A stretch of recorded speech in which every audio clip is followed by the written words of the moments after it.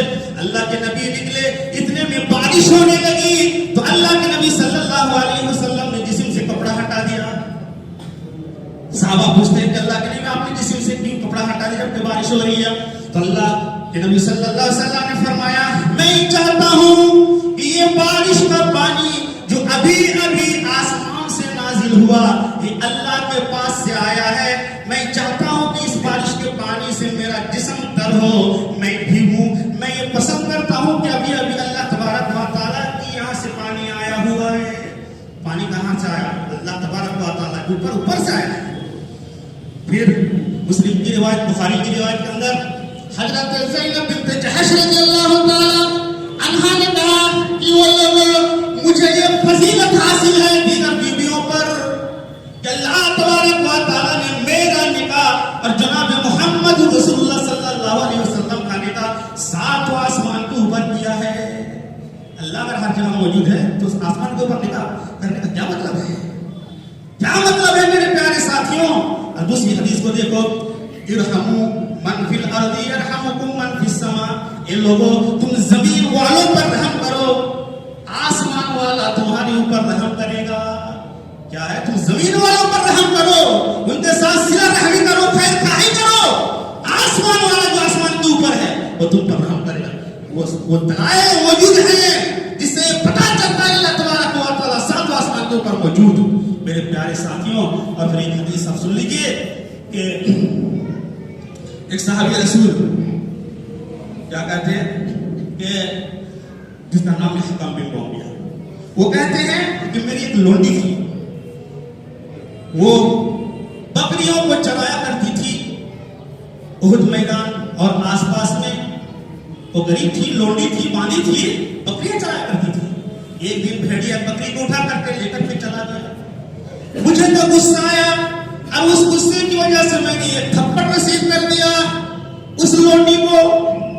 تھپڑ مارنے کے بعد مجھے احساس ہوا ایک بکری غائب ہو گئی, جس کی وجہ سے مجھے غصہ آیا اور اپنی لونڈی کو پر تھپڑ مارا.